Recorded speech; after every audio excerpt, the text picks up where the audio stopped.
Dear student, welcome to our today's class of Divine Public School. Student, yesterday video में हमने conversion सीखे थे, unlike fraction into like fraction और mixed fraction into improper fraction और improper fraction into mixed fraction. ठीक है, इसकी conversion सीखे थे हमने और इम्प्रॉपर फ्रैक्शन को नंबर लाइन पर रिप्रेजेंट करना भी सीखा था. Okay student, today's our topic is equivalent fraction. Equivalent fraction मैंने यस्टरडे वीडियो में भी आपको बताए हैं कि जब हम किसी भी फ्रैक्शन में सेम नंबर से, सेम नॉन ज़ीरो नंबर से, नॉन ज़ीरो का दैट मीन्स जो ज़ीरो नहीं है ना, ज़ीरो को छोड़ के किसी भी नंबर से सेम बट न्यूमरेटर और डिनोमिनेटर में जब हम मल्टीप्लाई करते हैं जो फ्रैक्शन हमें फाइंड होता है वो इस फ्रैक्शन का इक्विवेलेंट फ्रैक्शन कहलाता है. ठीक है, फॉर एग्जाम्पल 1/2 कोई फ्रैक्शन है. ठीक है, इसमें यदि हम 2 से मल्टीप्लाई करें न्यूमरेटर और डिनोमिनेटर में, देखिए मल्टीप्लाई कर रहे हैं और कैसे कर रहे हैं, 2 से. सेम है, न्यूमरेटर में भी 2 से किया तो डिनोमिनेटर में भी क्या किया, 2 से ही मल्टीप्लाई किया. तो जो फ्रैक्शन हमें फाइंड होगा ये 2/4, ये 1/2 का इक्विवेलेंट फ्रैक्शन होगा. 1/2 का 2/4 जो फ्रैक्शन हमने फाइंड किया ये इक्विवेलेंट फ्रैक्शन कहलाएगा 1/2 से. कैसे कहलाएगा, देखिए यदि हम इसको कैंसिल आउट करें 2 1 जा 2 एंड 2 2 जा 4, दैट मीन्स क्या फाइंड हो रहा हमें, 1/2. सो हम किसी भी फ्रैक्शन के बहुत सारे इक्विवेलेंट फ्रैक्शंस फाइंड कर सकते हैं. कैसे, सेम नंबर से मल्टीप्लाई या फिर डिवाइड करके, मल्टीप्लाई या फिर डिवाइड करके हम इक्विवेलेंट फ्रैक्शन फाइंड कर सकते हैं. ठीक है, यदि यहाँ लिखा है 2/6, सो इसका इक्विवेलेंट फ्रैक्शन फाइंड करना है. सो स्टूडेंट यदि हम इसमें 2 से डिवाइड करें, 2 से डिवाइड किया हमने न्यूमरेटर एंड डिनोमिनेटर दोनों में, नंबर कैसा होना चाहिए, सेम होना चाहिए और नॉन ज़ीरो होना चाहिए, मीन्स ज़ीरो से नहीं करना है. और क्या कर सकते हैं, केवल मल्टीप्लाई या फिर डिवाइड, मल्टीप्लाई या फिर डिवाइड करके हम इक्विवेलेंट फ्रैक्शन फाइंड कर सकते हैं. ठीक है, सो 2/6 का इक्विवेलेंट फ्रैक्शन कहलाएगा 1/3. सो स्टूडेंट इक्विवेलेंट फ्रैक्शन क्या होते हैं, सो ये 2/4 इक्विवेलेंट फ्रैक्शन कहलाएंगे जब हम सेम नंबर से मल्टीप्लाई या फिर डिवाइड करते हैं न्यूमरेटर और डिनोमिनेटर में, तो जो फ्रैक्शन हमें फाइंड होता है वो कहलाता है इक्विवेलेंट फ्रैक्शन इस फ्रैक्शन का. ठीक है, और कैसे फाइंड किए जाते हैं equivalent fraction, so same number से मल्टीप्लाई या फिर डिवाइड करके.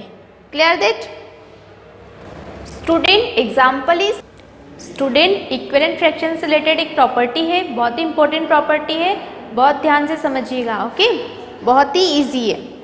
सो property is in 2 equivalent fraction, 2 equivalent fraction, the product of numerator of the first and the denominator of the second is equal to the product of denominator of the first and numerator of the second.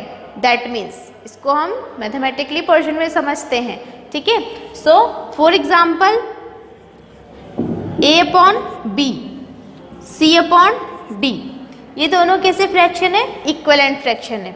जैसे हमने अभी 2/3 के equivalent fraction find किए ना, उसी तरह A/B और C/D late कि यहाँ पर दोनों कैसे फ्रैक्शन है, इक्विवेलेंट फ्रैक्शन है. So in 2 equivalent fraction the product of numerator of the first, so first equivalent fraction का न्यूमरेटर, ठीक है, प्रोडक्ट किसका, numerator of the first and the denominator of the second, so second fraction का denominator, इन दोनों का product, that means A multiply by D is equal to, equal होगा किसके, टू द प्रोडक्ट, प्रोडक्ट वापिस से of denominator of the first, denominator of the first में that means B and numerator of the second that means C, that means B multiply by C. सो ये property होती है equivalent fraction की. क्या property है कि कोई 2 फ्रैक्शन इक्विवेलेंट है, कोई 2 फ्रैक्शन कैसे हैं, इक्विवेलेंट है, तो फर्स्ट फ्रैक्शन के न्यूमरेटर और सेकेंड फ्रैक्शन का डिनोमिनेटर का प्रोडक्ट इक्वल होगा फर्स्ट फ्रैक्शन का denominator multiply by second fraction का न्यूमरेटर. ठीक है, फॉर एग्जाम्पल 2/3 ये फ्रैक्शन है. ठीक है, इसका इक्विवेलेंट फ्रैक्शन कौन सा होगा, 2 2 जा 4 एंड 3 2 जा 6, ये हमने इक्विवेलेंट फ्रैक्शन फाइंड किया.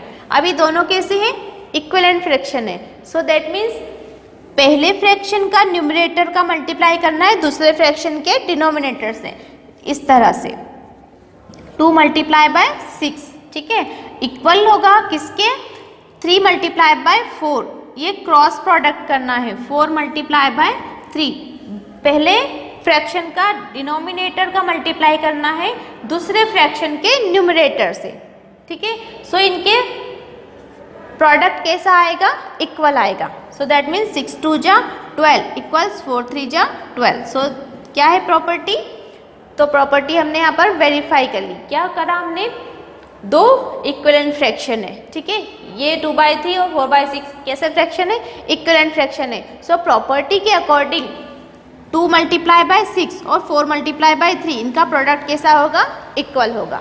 Clear that. इस पर बेस्ड हम एग्जाम्पल करते हैं। स्टूडेंट बहुत ही इजी प्रॉपर्टी है। देखिए जब भी हमें इक्विवेलेंट फ्रैक्शन गिवन है सो हम उनका क्रॉस प्रोडक्ट करेंगे। क्रॉस प्रोडक्ट मीन्स ए का डी से, न्यूमरेटर का दूसरे फ्रैक्शन के डिनोमिनेटर से, फिर पहले फ्रैक्शन के डिनोमिनेटर का दूसरे फ्रैक्शन के न्यूमरेटर से, ठीक है। इसका एग्जाम्पल सॉल्व करते हैं, बहुत ही ईजी है। N equivalent fraction of 3/5 with numerator 12 is 3/5 का इक्विवेलेंट फ्रैक्शन का न्यूमरेटर गिवन है 12, ठीक है। सो इसका हमें आंसर फाइंड करना है। देखिए हमारे पास फ्रैक्शन है 3/5, इस फ्रैक्शन का हमें इक्विवेलेंट फ्रैक्शन फाइंड करना है जिसका न्यूमरेटर कैसा आना चाहिए, 12 आना चाहिए, ठीक है। क्वेश्चन के अकॉर्डिंग हमें क्या करना है कि 3/5 का इक्विवेलेंट फ्रैक्शन फाइंड करना है। इक्विवेलेंट फ्रैक्शन ऐसा फाइंड करना है कि न्यूमरेटर में हमें 12 फाइंड हो। कितना फाइंड हो, 12। सो ऐसे नंबर से मल्टीप्लाई करना होगा, ऐसे सेम नॉन जीरो इंटीजर से मल्टीप्लाई करना होगा जो हमें प्रोडक्ट कितना दे, 12 दे, ठीक है। यहाँ पर हम 2 मेथड्स करेंगे, ओके। फर्स्ट मेथड के अकॉर्डिंग हम 3 से ऐसे नंबर से मल्टीप्लाई करना है हमें कि हमें 12 फाइंड हो जिसका प्रोडक्ट कितना हो, 12 हो, ठीक है। तो हम ऐसे नंबर को फाइंड करने के लिए 3 को 12 से डिवाइड करेंगे, कितना आएगा 4। सो वी नो दैट कि 4 3 जा कितना होता है 12। जब भी हमें नंबर ऐसा फाइंड नहीं हो रहा है कि हम कौन से नंबर से मल्टीप्लाई करें, तो क्या करना है, जिस नंबर का हमें, इस नंबर से हमें किसी नंबर को मल्टीप्लाई करना है तो इस नंबर से, ओके, इस नंबर से हम जो प्रोडक्ट हमें चाहिए उसमें डिवाइड कर देंगे, तो हमें जो क्वोशिएंट फाइंड होगा उससे हमें मल्टीप्लाई करना होगा, ठीक है। सो यहाँ पर जब हम 3 से 12 को डिवाइड करते हैं सो कितना फाइंड होगा हमें, 4। सो हम 4 से मल्टीप्लाई करेंगे फर्स्ट मेथड के अकॉर्डिंग। देखिए 4 का हमें यहाँ पर क्वेश्चन में लिखा है कि न्यूमरेटर 12 चाहिए, तो केवल हमें न्यूमरेटर में ही मल्टीप्लाई नहीं करना है, डिनोमिनेटर में भी करना पड़ेगा। Clear that. So 3 multiply bye 4 और 5 मल्टीप्लाई बाय 4। सो 4 3 जा 12 और 5 4 जा 20, that is answer. So equivalent fraction 3/5 का इक्विवेलेंट फ्रैक्शन है बिकॉज हमने सेम नॉन जीरो इंटीजर से मल्टीप्लाई किया है, ठीक है। और क्वेश्चन में हमें गिवन था कि न्यूमरेटर 12 लाना है, इसीलिए हमने 4 से मल्टीप्लाई किया। हम और किसी अदर नंबर से मल्टीप्लाई नहीं कर सकते हैं यहाँ पर, ठीक है स्टूडेंट। अब देखिए फर्स्ट मेथड के अकॉर्डिंग तो हमने इस मेथड से किया। अब सेकंड मेथड में हम इक्विवेलेंट फ्रैक्शन की जो प्रॉपर्टी है उसका यूज़ करेंगे। देखिए 3/5 का इक्विवेलेंट फ्रैक्शन है जिसका न्यूमरेटर कितना है 12, ठीक है, और डिनोमिनेटर में हमें फाइंड करना है, ओके। सो स्टूडेंट इस तरह के क्वेश्चन को कैसे सॉल्व करेंगे, यहाँ पर हमें प्रॉपर्टी के अकॉर्डिंग क्या प्रॉपर्टी है कि a multiply by d equal होगा b मल्टीप्लाई बाय c के, ये हमारी प्रॉपर्टी है। इस प्रॉपर्टी के अकॉर्डिंग हम यहाँ पर सॉल्व करेंगे। सो 3 का मल्टीप्लाई इसमें करेंगे, यहाँ पर कोई नंबर नहीं है, दैट मीन्स हम यहाँ पर कोई भी लेट x मान लेते हैं, ठीक है। x हमने माना कि यहाँ पर कोई सा नंबर होगा x होगा। So 3 multiply by x equal 5 multiply by 12, यही होती प्रॉपर्टी अभी हमने डिस्कस की थी।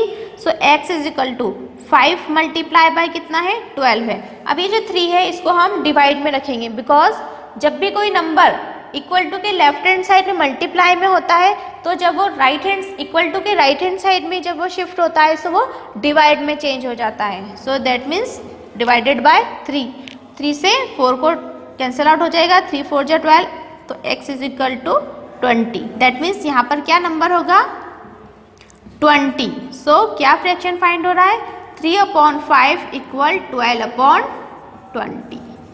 That is answer. So student हम इस तरह प्रॉपर्टी का यूज करके भी इस क्वेश्चन को सॉल्व कर सकते हैं और फर्स्ट मेथड में सेम नंबर से मल्टीप्लाई करके भी इस क्वेश्चन को सॉल्व कर सकते हैं। दोनों ही क्वेश्चन के सॉल्यूशन बहुत ही इजी हैं। ठीक है, इसमें हमने सेम नंबर से मल्टीप्लाई किया और इसमें हमने प्रॉपर्टी का यूज किया है। ठीक है, प्रॉपर्टी क्या होती है, cross multiply means a first fraction का न्यूमरेटर दूसरे फ्रैक्शन का डिनोमिनेटर का प्रोडक्ट इक्वल होगा फर्स्ट फ्रैक्शन का denominator multiply by second fraction का numerator. Clear that? So that is very simple concept. Student next question देखिए, 2/5 इक्वल टू क्वेश्चन मार्क और upon 20 means कैसे फ्रैक्शन है, इक्वल का साइन लग रहा है, दैट मीन्स ये इक्विवेलेंट फ्रैक्शन है। सो यहाँ पर वैल्यू फाइंड करना है। सो स्टूडेंट यहाँ पर हमें प्रॉपर्टी का यूज करना होगा। कैसे पता चला हमें कि प्रॉपर्टी का यूज करना है? स्टूडेंट देखिए यहाँ पर क्या लिखा है, फ्रैक्शन कैसे है, इक्वल फ्रैक्शन है, दैट मीन्स हम प्रॉपर्टी का यूज कर सकते हैं ये क्वेश्चन मार्क को नंबर को फाइंड करने के लिए। ठीक है, सो प्रॉपर्टी का यूज करेंगे। ये आपके 7.3 का क्वेश्चन नंबर 6 है। ओके, सो क्या करना होता है प्रॉपर्टी के अकॉर्डिंग, A/B और C/D इस तरह के फ्रैक्शन इक्वल है तो प्रॉपर्टी के अकॉर्डिंग क्रॉस मल्टीप्लाई होगा, A multiply by D equal होगा C मल्टीप्लाई बाय B के। ठीक है, C मल्टीप्लाई बाय B के इक्वल होगा, A multiply by D equal होगा B मल्टीप्लाई बाय C के। ठीक है, इस प्रॉपर्टी का हम यूज करेंगे। सो यहाँ पर हम 2 मल्टीप्लाई बाय 20 इक्वल होगा 5 मल्टीप्लाई बाय क्वेश्चन मार्क की जगह हमें नंबर फाइंड करना है। ठीक है, सो स्टूडेंट यहाँ पर question mark as it is और ये जो 5 मल्टीप्लाई में है ये जब इक्वल टू के साइड में हम इसे लिखेंगे तो ये डिवाइड में चेंज हो जाता है, 2 मल्टीप्लाई बाय 20/5। Clear that? 5 से कैंसिल आउट हो जाएगा, 5 1 जा 5, 5 4 जा 20, 2 4 जा 8। सो दैट मीन्स इस क्वेश्चन मार्क की जगह कौन सा नंबर है 8। दैट मीन्स यहाँ पर क्या नंबर आएगा 8। That is very simple question. Okay student हम नेक्स्ट टॉपिक पे चलते हैं जिसका नाम है lowest form of means standard form, fraction का स्टैंडर्ड फॉर्म या फिर इसका लोएस्ट फॉर्म। ठीक है student, today's our topic is simplest form of a fraction का सिंपलेस्ट फॉर्म, सरलतम रूप। ठीक है, इजी फॉर्म जो उसका लोएस्ट फॉर्म हो। ठीक है, सो इसकी डेफिनेशन है a fraction is considered to be in the simplest form और lowest form. Lowest form means उसका छोटा रूप। ठीक है, if its numerator and denominator have no common factor except 1 means ऐसा फ्रैक्शन मीन्स फ्रैक्शन का स्टैंडर्ड फॉर्म सिंपलेस्ट फॉर्म क्या होता है।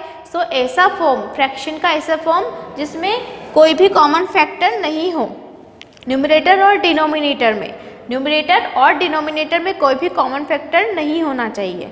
ठीक है, सो उसका सिंपलेस्ट फॉर्म कहलाता है। फॉर एग्जाम्पल 16/72 ये फ्रैक्शन नंबर है और हमने 16/72 ऐसा फ्रैक्शन नंबर है जो कैंसिल आउट हो सकता है। 8 की टेबल में 16 भी आता है और 72 भी आता है। 8 की टेबल में आता है 8 2 जा 16 और 8 9 जा 72। So that means 2/9। इसको जब हमने सॉल्व किया सो हमें क्या फ्रैक्शन फाइंड हुआ 2/9। ठीक है, इसे हम और सिंप्लीफाई कर सकते हैं क्या, सिंपलेस्ट फॉर्म में ला सकते हैं क्या? नहीं, बिकॉज इन दोनों में कोई भी कॉमन फैक्टर नहीं है। यहाँ पर कौन सा फैक्टर कॉमन था 8, दैट मीन्स 8 से 16 भी डिविजिबल है और 72 भी डिविजिबल है। ठीक है, सो इसको 16/72 एक फ्रैक्शन ऐसा फ्रैक्शन था जिसमें कॉमन था 8, दैट मीन्स हमने 8 से उसको डिवाइड किया। सो हमने फाइंड किया 2/9। सो 2/9 16/72 का इक्विवेलेंट फ्रैक्शन भी कहलाएगा। कैसे? बिकॉज हमने देखिए 2 से 8 से डिवाइड किया, यहाँ पर सेम नंबर से डिवाइड किया है। 8 से 16 को भी डिवाइड किया और 8 से 72 को भी डिवाइड किया। सो 2/9 एक इक्विवेलेंट फ्रैक्शन भी कहलाएगा। Clear that? और 2/9 16/72 का सिंपलेस्ट फॉर्म होगा, बिकॉज 16/72 को हमने छोटा रूप दिया है, 2/9 छोटे रूप में इसे रिप्रेजेंट किया है।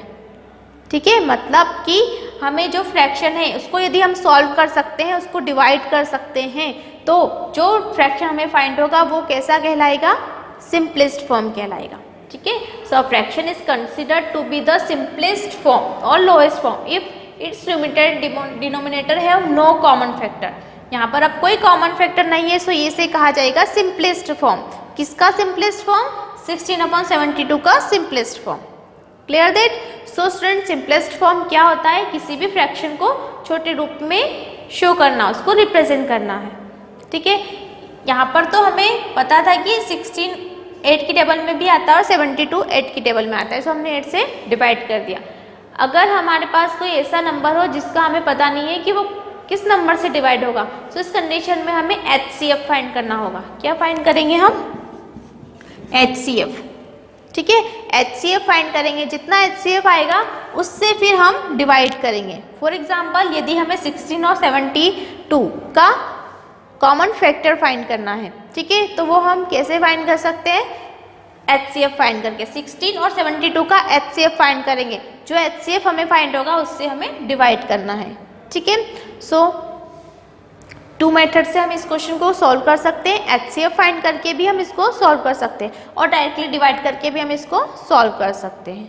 ठीक है student, that is very simple and बहुत छोटा सा कंसेप्ट है स्टूडेंट। इक्विवेलेंट फ्रैक्शन और सिंपलेस्ट फॉर्म बहुत ही छोटे छोटे टॉपिक है। इनसे रिलेटेड एक्सरसाइज गिवन है 7.3 और 7.4 दोनों असाइनमेंट आपको कंप्लीट करना है।